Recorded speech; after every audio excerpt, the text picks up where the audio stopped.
नमस्कार दोस्तों, हमारे YouTube चैनल हिंदी साहित्य वाला पे आपका स्वागत है। जैसा कि पिछले क्लास में हम भारतीय इतिहास जानने के स्रोतों पे चर्चा कर रहे थे, हम आज उसी के आगे की बात करेंगे। पिछली क्लास में हमने जो है साहित्यिक साक्ष्य के अंतर्गत जो है ब्राह्मण साहित्य की चर्चा की थी। आज हम ब्राह्मणेतर साहित्य की चर्चा करेंगे। ब्राह्मणेतर साहित्य की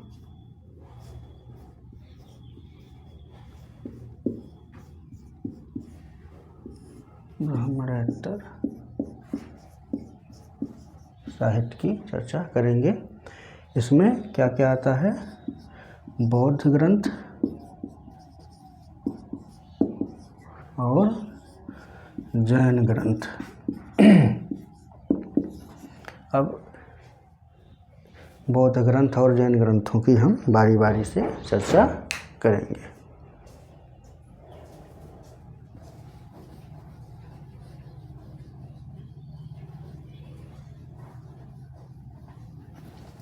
आते हैं हम बौद्ध ग्रंथ पे।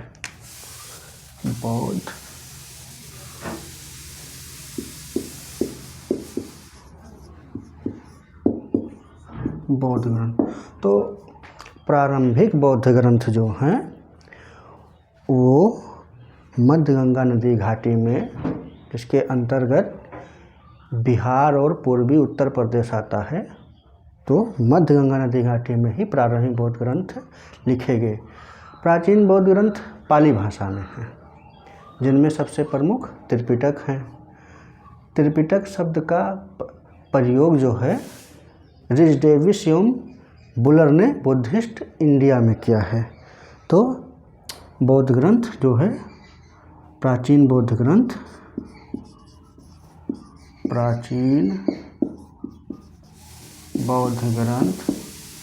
ये पाली भाषा में है, जिनमें सबसे प्रमुख त्रिपिटक हैं और त्रिपिटक का सबसे पहली बार प्रयोग रिच डेविस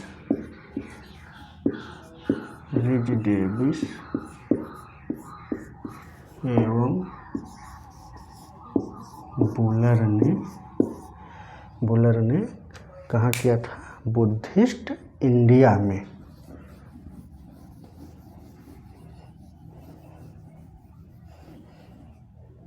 बुद्धिस्ट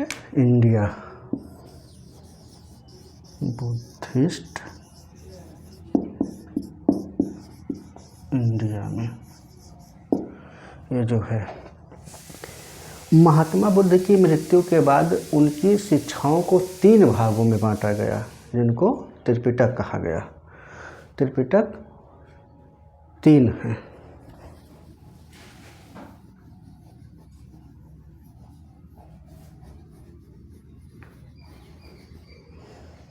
जिनमें हम बात करते हैं विनय पिटक। त्रिपिटकों की संख्या 3 है, जिनमें नंबर 1 विनय पिटक, नंबर 2 सुत्त पिटक, नंबर 3 अभिधम्म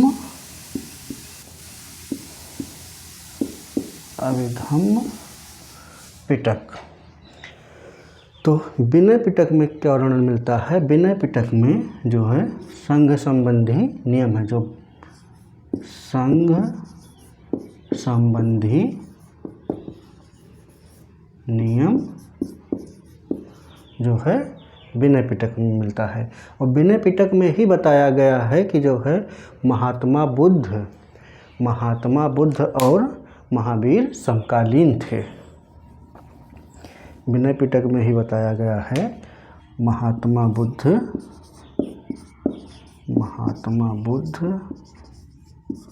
और महावीर समकालीन थे।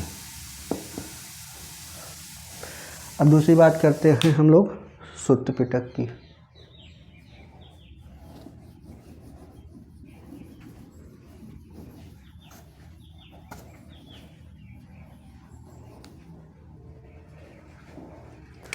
सुत्त पिटक।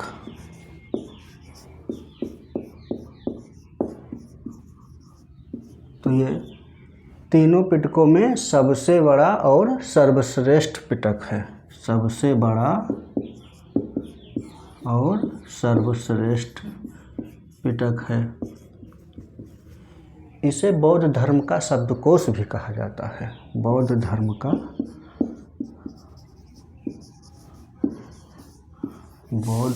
का शब्दकोश भी कहा जाता है।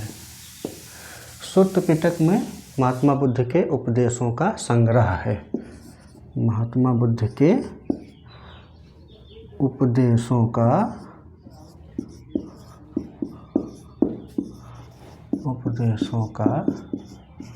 संग्रह है।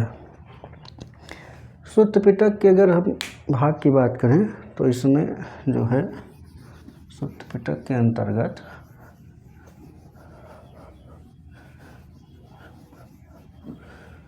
क्या क्या आ जाता है। सुत्त पिटक में दीघ निकाय,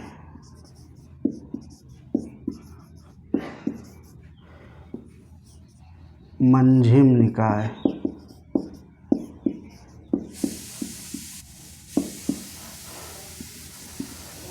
दीघ निकाय, मंझिम निकाय, संयुक्त निकाय,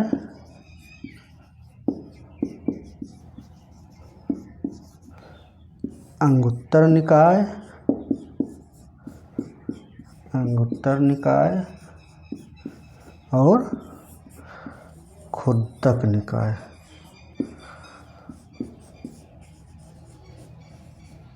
ये जो है सुत्त पिटक में आते हैं।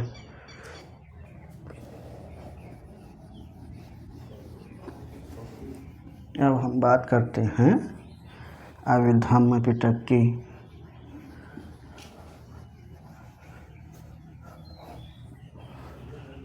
अभिधम्म पिटक की बात करते हैं तो अभिधम्म पिटक में महात्मा बुद्ध के दार्शनिक सिद्धांतों का उल्लेख है, महात्मा बुद्ध के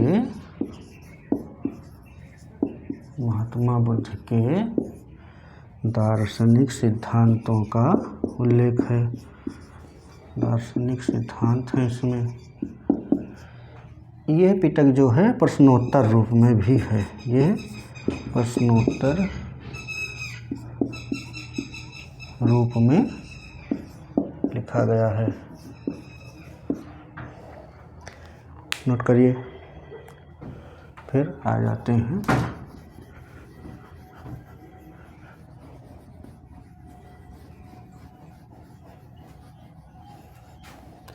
प्रारंभ के दो पिटक, संयुक्त पिटक सुत्त पिटक और विनय पिटक। ये महात्मा बुद्ध की मृत्यु के कुछ सप्ताह बाद ही प्रथम बौद्ध संगीति में संकलित किए गए। तो प्रथम बौद्ध संगीति 483 ईसा पूर्व में हुई थी। तो विनय पिटक और सुत्त पिटक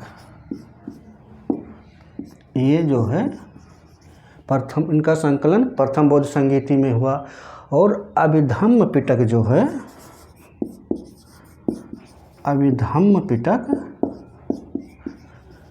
ये अशोक के समय में तृतीय बौद्ध संगीति में इसका संकलन हुआ, जिसके जो है वो अध्यक्ष मोगलपुत्र तीर्थ थे, मोगलपुत्र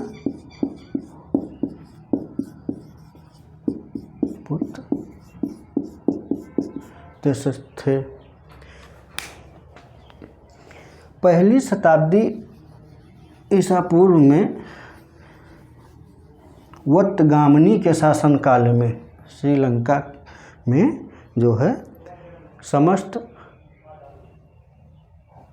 वत्तगामनी के शासनकाल में, पहली शताब्दी ईसा पूर्व में वत्तगामनी के शासनकाल में श्रीलंका में समस्त त्रिपिटकों को वर्तमान स्वरूप दिया गया। और पाली जो है, पाली त्रिपिटक श्रीलंका में अशोक का पुत्र महेंद्र लेके गया। अशोक का पुत्र महेंद्र लेकर गया या ले गया। अब हम बात करते हैं दीघ निकाय की। दीघ निकाय में कुछ हमको ज़रूरी चीज़ें मिल जाती हैं। दीघ निकाय,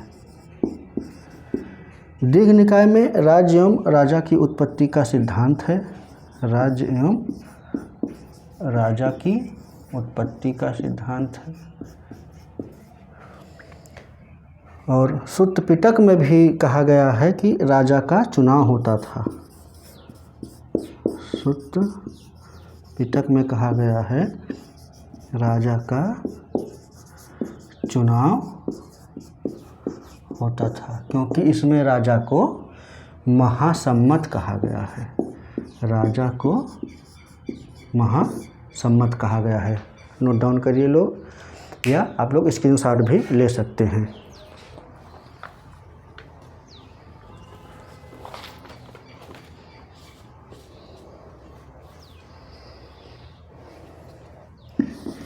दीघ निकाय का अंतिम भाग महापरिनिर्वाण सूक्त है।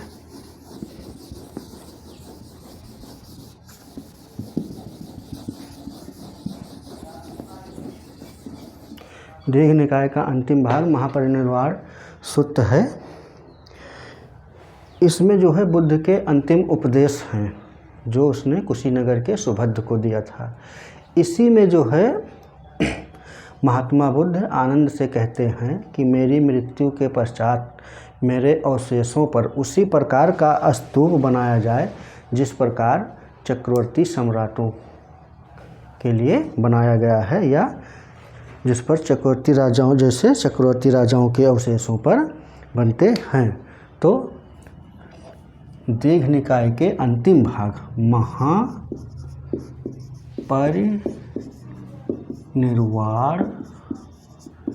सूत्र में बुद्ध के अंतिम उपदेश हैं जिसको उसने कुशीनगर के सुभद्र को दिया था, जो है कुशीनगर के सुभद्र को दिया था।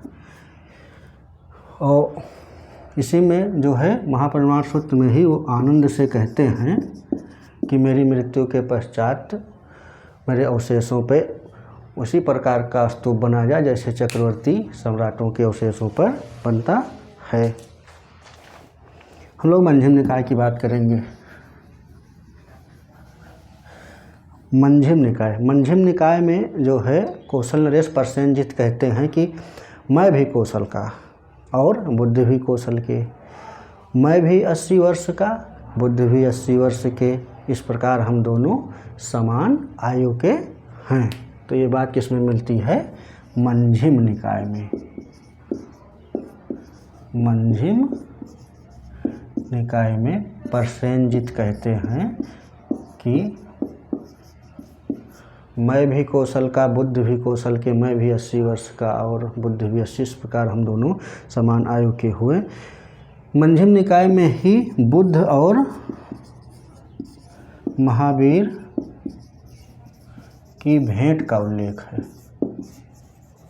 भेंट का उल्लेख है। अब हम बात करते हैं जो है अंगुत्तर निकाय की।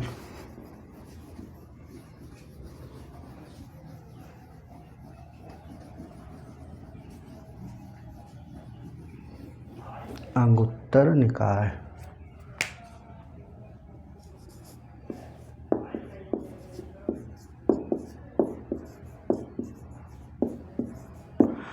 अंगुत्तर निकाय को एकोत्तरागम भी कहते हैं। एकोत्तरागम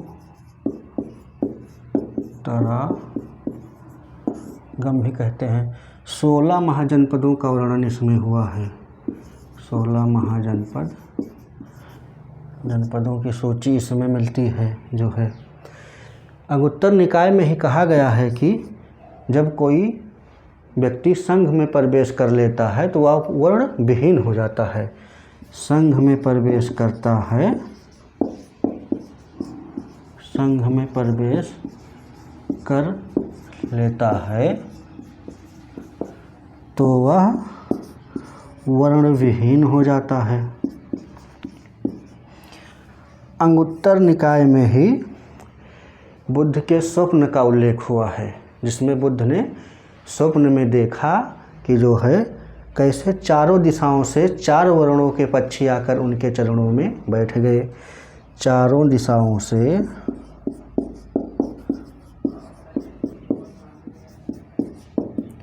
4 वर्णों के पक्षी आकर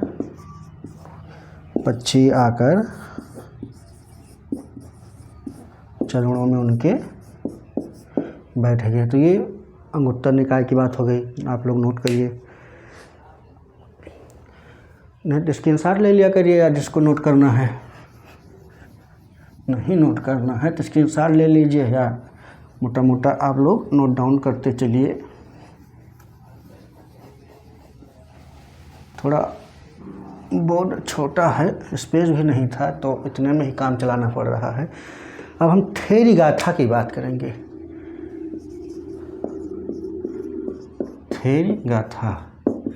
थेरी गाथा में जो है सन्यासी स्त्रियों द्वारा जो है रचनाओं का संकलन किया गया है, वो थेरी गाथा में ही मिलता है। जो सन्यासी स्त्रियां थीं उन्होंने जो है जो रचनाएं अपनी लिखी वो थेरी गाथा में मिलता है। तो थेरी गाथा में इन्होंने स्त्रियों ने, जो सन्यासी स्त्रियां हैं, इन्होंने जो उनके साथ बीता, जो सुख दुख या जो भी सहे वो जो है प्रताड़ना सही अपने जीवन में, तो वो उन्होंने थेरी गाथा के माध्यम को उसको जो है सबके सामने लाया। जैसे अभी आप 2 साल पहले की बात सुने होंगे, मी टू अभियान बहुत तेज़ी से चला था, जो है हैशटैग मी टू। तो स्त्रियाँ जो मोलेस्ट हुई थी या किसी भी उनको वो हुआ था, तो वो जो है मी टू अभियान के तहत, तो अब ये आज 2 साल पहले मी टू अभियान का जो है वो आया अभियान जो। तो अगर हम देखें तो हमारे जो है बौद्ध ग्रंथ थेरी गाथा में भी मी टू अभियान का वर्णन मिलता है, जो है जैसे जो हमने बताया कि उन्होंने अपनी आप बीती जो है स्त्रियों ने लिखा हुआ है थेरी गाथा में, तो वो मी टू समझो ये भी है। तो अब हम बात करते हैं बुद्ध घोष की रचना विशुद्धिमग।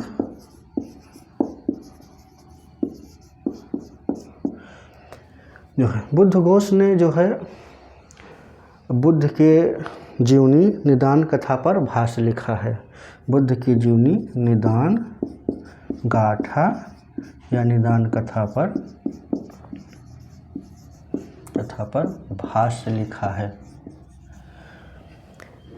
बुद्ध का जीवन चरित्र सर्वप्रथम जो है, या जो है बुद्ध का जीवन चरित्र सर्वप्रथम निदान कथा में ही मिलता है। बुद्ध का जीवन चरित्र सर्वप्रथम बुद्ध का जीवन चरित्र निदान कथा में ही मिलता है। नोट करिए आप लोग।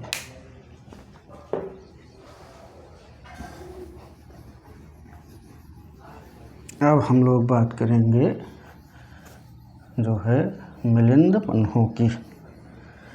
मिलिंद पन्हो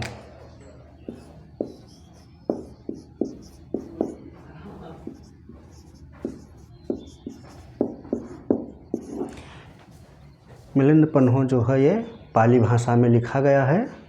जो है इसमें बौद्ध भिक्षु नागसेन और मेनांडर के बीच वार्तालाप है। जो है इसमें जो है श्रेणियों की लंबी सूची भी दी गई है, और नागसेन ने साकल नगर का अत्यंत समृद्ध वर्णन किया हुआ है। तो इसमें नागसेन और जो है मेनांडर के बीच वार्तालाप हुई है। ये मेनांडर नागसेन से प्रभावित होकर वो बौद्ध भिक्षु बन गया था। जो है मिलिंद पन्हो में 75 प्रकार के व्यवसायों का उल्लेख हुआ है। व्यवसायों को, जिसमें से 60 विभिन्न प्रकार के शिल्पों से संबंधित हैं। 60 व्यवसाय विभिन्न प्रकार के शिल्पों से संबंधित हैं। मिलिंद पन्हो में ही जो है नंद मौर्य युद्ध का, नंद और मौर्य युद्ध का वर्णन है, जिसमें घनानंद और चंद्रगुप्त मौर्य इनके बीच युद्ध हुआ था।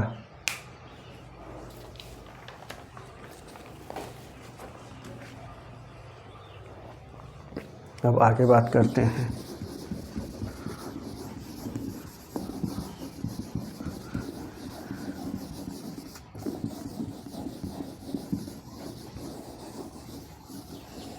जिस प्रकार से हिंदू साहित्य में पुराणों हिंदू ग्रंथों में, हिंदुओं के संस्कृत साहित्य में पुराणों की रचना हुई, उसी प्रकार बौद्ध ग्रंथ में वंश साहित्य के अंतर्गत दीपवंश और महावंश की रचना हुई। दीपवंश और महावंश की रचना हुई। ये 4वीं शताब्दी है, 5वीं शताब्दी। इन ग्रंथों से जो है मौर्य वंश की सूचना मिलती है, मौर्य वंश की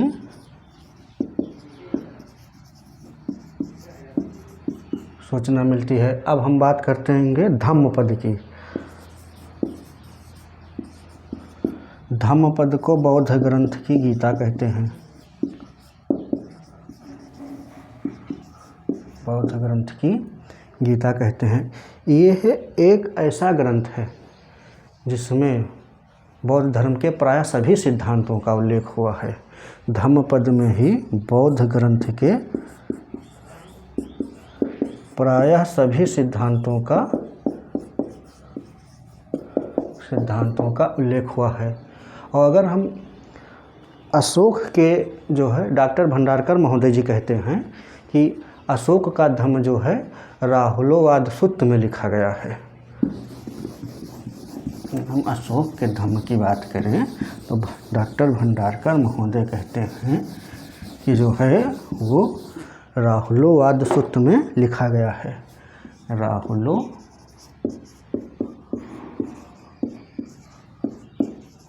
सूत्र में लिखा गया है। अशोक के धम्म की बात करें। अब हम बात करते हैं आर्यमंजू श्री मूल कल्प। आर्यमंजू श्री मूल कल्प 9वीं शताब्दी में लिखित यह ग्रंथ जो है महायान ग्रंथ से संबंधित है। जो बौद्ध धर्म जो 2 भागों में विभाजित है, हीनयान और महायान। तो ये महायान जो है, महायान शाखा का जो है ये ग्रंथ है। 9वीं शताब्दी ईस्वी में इसकी रचना हुई थी। राहुल सांस्कृत्यायन महोदय जो है इस ग्रंथ की प्रति को तिब्बत से लाए थे। तिब्बत से लाए थे इस ग्रंथ की प्रति को राहुल सांस्कृत्यायन महोदय ने। और केपी जायसवाल ने अंग्रेजी में इसका अनुवाद किया। नोट करिए, केपी जायसवाल ने इसका अंग्रेजी में अनुवाद किया।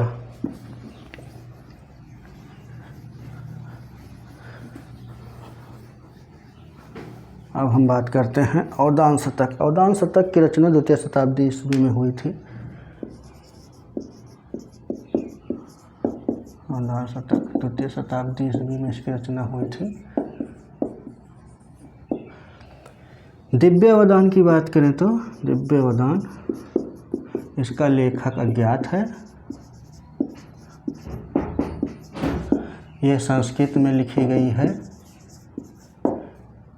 जो है इसमें वर्णित है कि सर्वप्रथम बुद्ध की मूर्ति का निर्माण मथुरा में हुआ। सर्वप्रथम बुद्ध की मूर्ति का निर्माण मथुरा में हुआ। अब हम बात करते हैं ललित विस्तर की।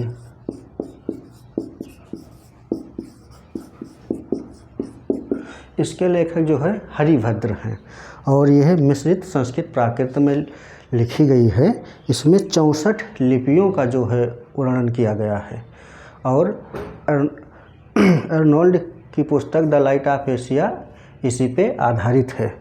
तो हरिभद्र इसके लेखक। मिश्रित संस्कृत प्राकृत में लिखी गई है। 64 लिपियों का इसमें वर्णन है। और एडविन अर्नोल्ड की पुस्तक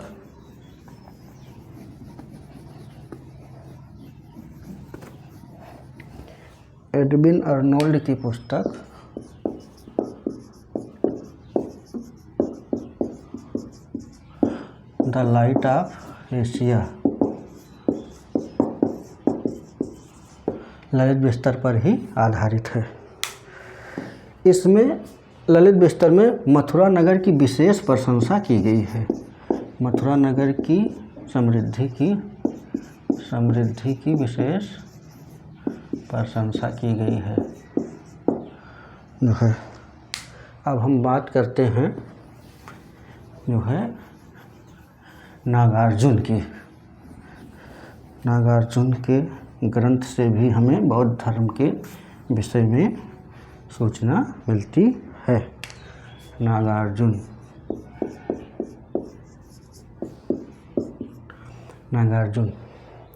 नागार्जुन जो है माध्यमिक दर्शन के प्रसिद्ध आचार्य थे। माध्यमिक दर्शन के प्रसिद्ध आचार्य थे। महायान धर्म के मूलगत विचारों का निर्माण इन्होंने ही किया था। महायान धर्म के मूलगत विचारों का प्रतिपादन या निर्माण इन्होंने ही किया जो है नागार्जुन ने है। इन्होंने अपनी पुस्तक प्रज्ञा पारमिता सूत्र में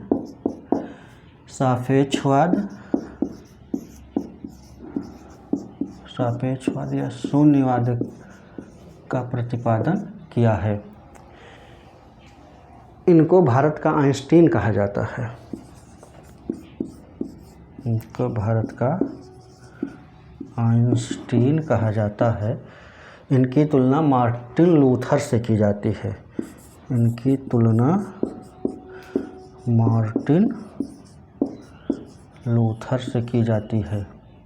इनके विषय में जो है विस्तृत जानकारी हमें यज्ञपेट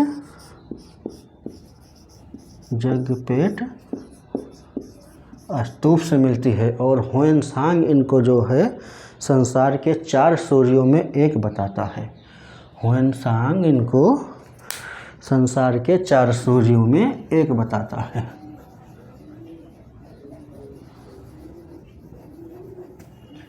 ह्वेनसांग इनको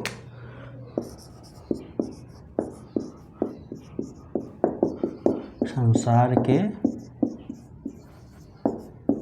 4 सूर्यों में से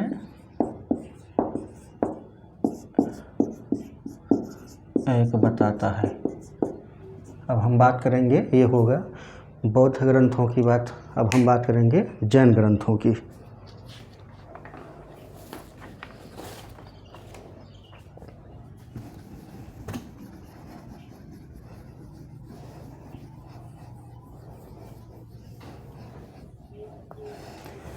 जैन ग्रंथ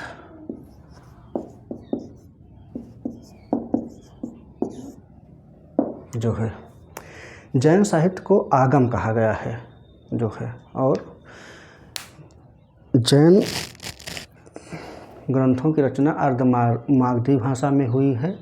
और द्वितीय जैन संगीति में ही आगमों को लिपिबद्ध किया गया है जो है। तो जैन साहित्य को आगम कहा जाता है। जैन साहित्य को आगम में सिद्धांत कहते हैं। ये अर्धमागधी भाषा में लिखे गए हैं। और द्वितीय जैन संगीति में आगम लिपिबद्ध किए गए। आगम जो है लिपिबद्ध किए। जैन साहित्य का दृष्टिकोण भी जो है बौद्ध साहित्य के समान धर्मपरक है। जैन साहित्य का दृष्टिकोण भी बौद्ध साहित्य के समान धर्म परख है। नोट करिए आप लोग।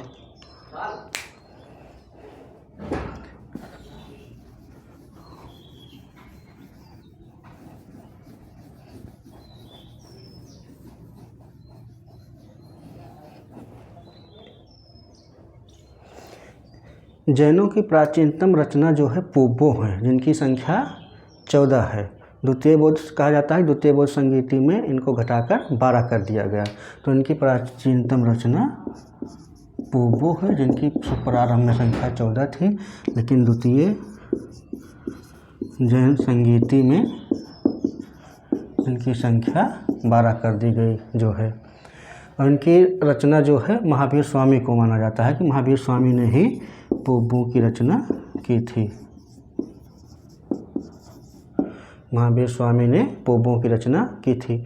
अब हम देखते हैं कि जैन धर्म के बारे में और किन किन ग्रंथों से सूचना मिलती है। देखते हैं परिशिष्ट पर्वन, भद्र बाहुचरित, आचारांग सूत्र, भगवती सूत्र, आवश्यक सूत्र और कालिका पुराण।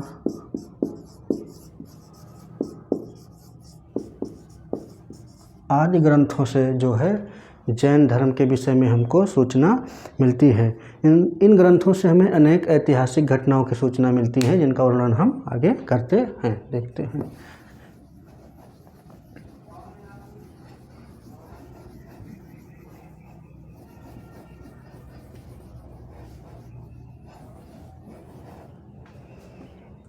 जैन धर्म का जो है प्रारंभिक इतिहास कल्पसूत्र से मिलता है, जिसकी रचना भद्रबाहु ने चंद्रगुप्त मौर्य के समय में की थी। तो जैन धर्म का प्रारंभिक इतिहास कल्पसूत्र से मिलता है, रचना भद्रबाहु ने की। यह चंद्रगुप्त मौर्य के समय में लिखा गया, या कह सकते हो 4वीं शताब्दी BC में ये लिखा गया जो है। परिशिष्ट पर्वन और भद्र बाहुचरित से चंद्रगुप्त मौर्य के जो है प्रारंभिक तथा उसके बाद की घटनाओं का उल्लेख मिलता है। चंद्रगुप्त मौर्य की प्रारंभिक तथा उसके बाद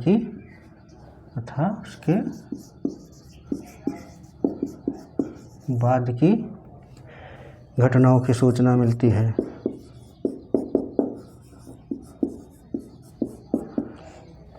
नोट करिए।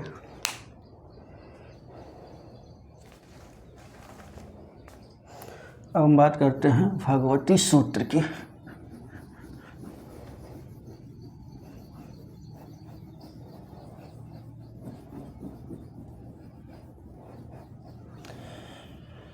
भगवती सूत्र में जो है महावीर के जीवन कृत्य और उनके समकालिकों के साथ उनके संबंधों को दर्शाया गया है। भगवती सूत्र में ही 16 महाजनपदों का वर्णन किया गया है। भगवती सूत्र लेखक अज्ञात है, लेखक के विषय में जानकारी नहीं है। 16 महाजनपदों का वर्णन और महावीर स्वामी के जीवन कृत्यों एवं उनके समकालिकों के साथ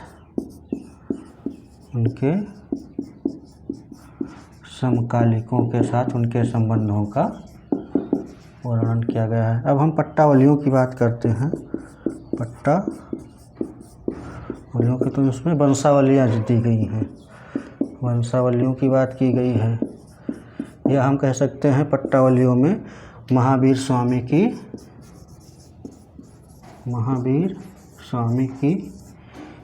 मृत्यु, जन्म मृत्यु तक का वर्णन है, या मृत्यु तक की जानकारी हमको मिलती है। तो अब हम बात करते हैं जो है नेक्स्ट ग्रंथ आचारांग सूत्र।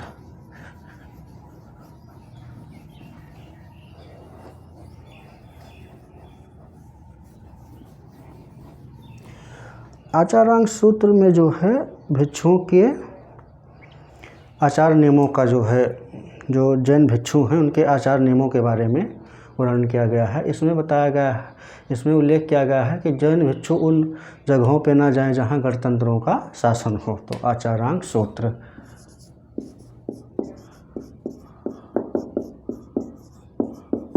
भिक्षुओं के आचार नियम की जानकारी।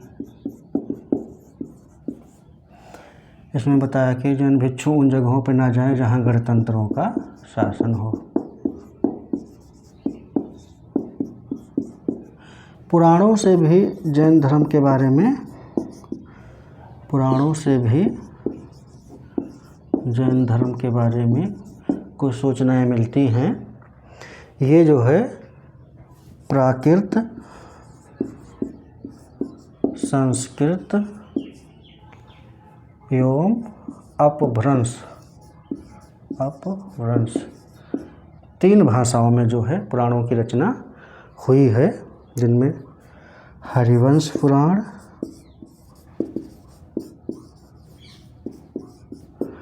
पद्म पुराण और आदि पुराण प्रमुख हैं। आदि पुराण में जो है जैन धर्म के प्रथम तीर्थंकर जो है ऋषभदेव की जीवनी लिखी गई है, जीवनी है। तो आदि पुराण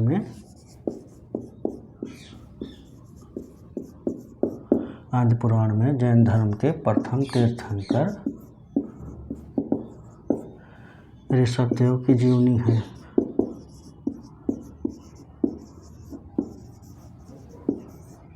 ऋषभदेव की जीवनी है। पुराणों की जो है रचना 6वीं शताब्दी से लेकर 16वीं शताब्दी तक की गई। इनमें वैसे मुख्यतः कथाएं ही जो है दी गई हैं, कथाओं का ही वर्णन है, लेकिन फिर भी कुछ पुराणों से हमें सामाजिक, धार्मिक और राजनीतिक दशाओं का वर्णन भी प्राप्त होता है। तो इनकी रचना जो है, जैन पुराणों की रचना 6वीं शताब्दी से लेकर 16वीं 17वीं शताब्दी तक की गई है। इनमें मुख्यतः कथाओं का वर्णन है।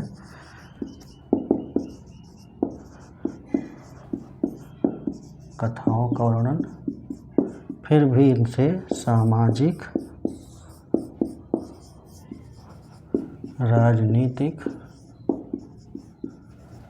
राजनीतिक और धार्मिक घटनाओं के विषय में सूचना मिलती है।